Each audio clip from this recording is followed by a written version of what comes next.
Welcome back, everybody. So, this is the first official review on this channel for the TV series Inhumans. And I gotta say that overall the show is okay. I wish it would be great. We all wish it would be great, but it's good for what it is. They had so much budget restraints on this thing because it is a TV series, and I feel like a lot of people forgot that. Everything that I've heard leading up to this point today was negative. I went to the IMAX series, so did my wife. There was 14 of us all together, and I gotta say that it was nice. It was the most relaxed and comfortable I ever felt in a theater because there were no loud kids, no loud people. It was just us, and you can tell they were like super fans too because, well, we just know each other. So I'll put it that way. But yeah, the IMAX premiere was okay. Now that we had the extra footage from the TV series that they held out from the IMAX premiere, the story itself felt more cohesive this time around, and I gotta say it's okay. I mean, it's not horrible. So if you go watch the show and it's something that you are passionate about, Inhumans suck. my wife says Inhuman sucks. Don't listen to that.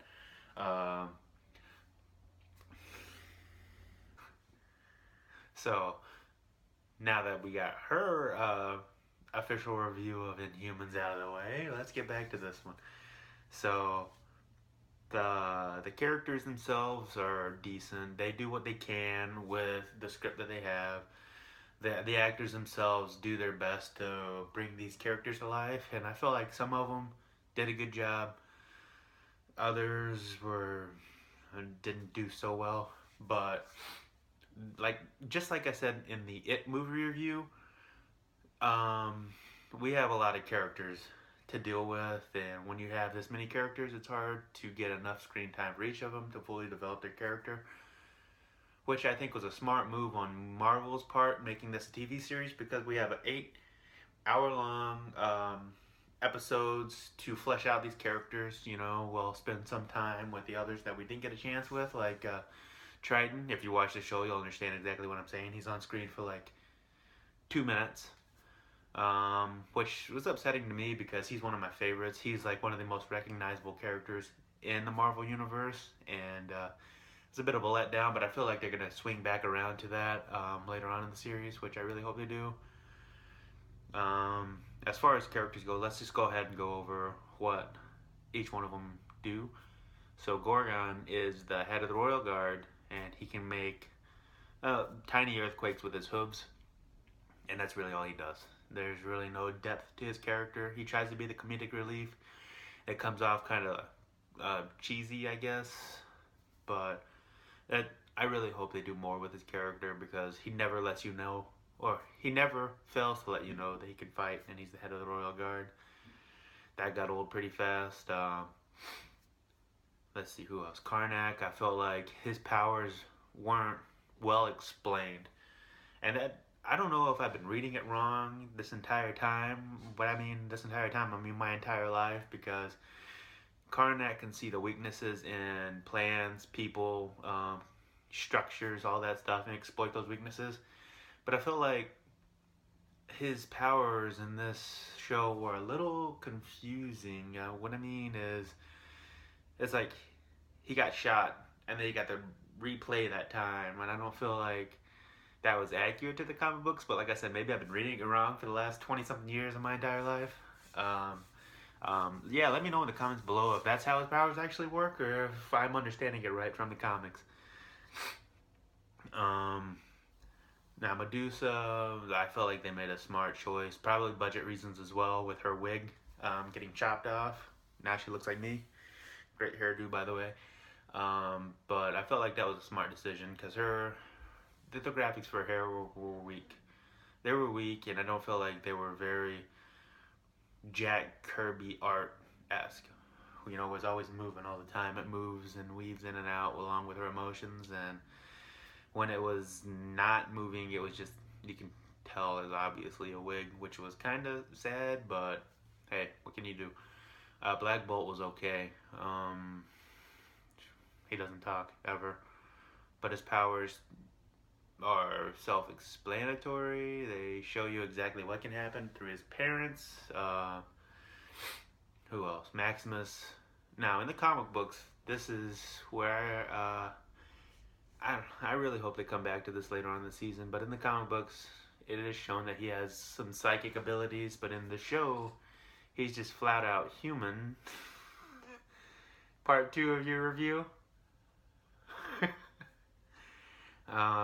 Which I don't know, I didn't really care for.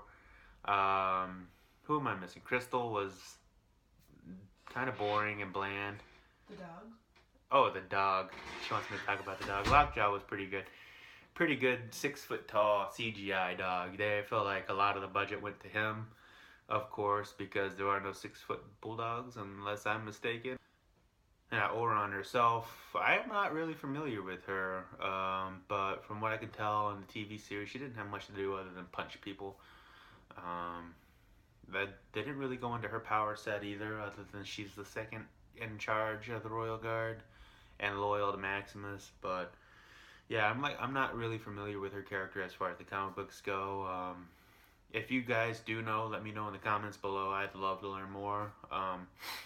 But as far as that goes, I like the fresh take on this character. Someone kind of new that I'm not familiar with, to see kind of how it goes through the series, which it could be interesting if it works out.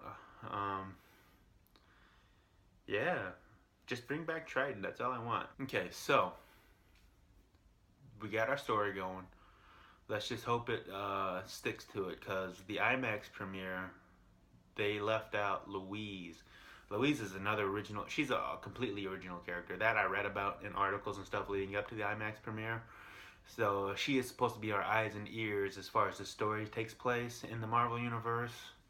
So it'll be nice to see how her character gets played out as well, because she's supposed to be us in this universe, in this story that takes place. And I'm kind of glad that it takes place sort of in its own, because if it was to cross over with the Agents of S.H.I.E.L.D. this soon, I feel like it would just be a disaster. I mean, I wanted to get its feet on the ground first and then go. But in the future, I would like to see a crossover, like not every single character crossover on every single TV show, but let's get Agents of S.H.I.E.L.D. to have Triton or Karnak or Medusa, somebody who's a hard hitter but not so powerful. I don't want to see Black Bolt show up on Agents of S.H.I.E.L.D. because if they had a problem, he would just talk and get it out of the way. But yeah, it would be nice to see like a minor character crossover with that show, or a character from Agents of S.H.I.E.L.D. crossover or make it a slight appearance. And hopefully at the second season of Inhumans, we'll see how it goes. But you know, kind of like how they did Lady Sif from the Marvel TV movies and Agents of S.H.I.E.L.D. She did that for 2 episodes, I believe. That would be nice. You know, just show up.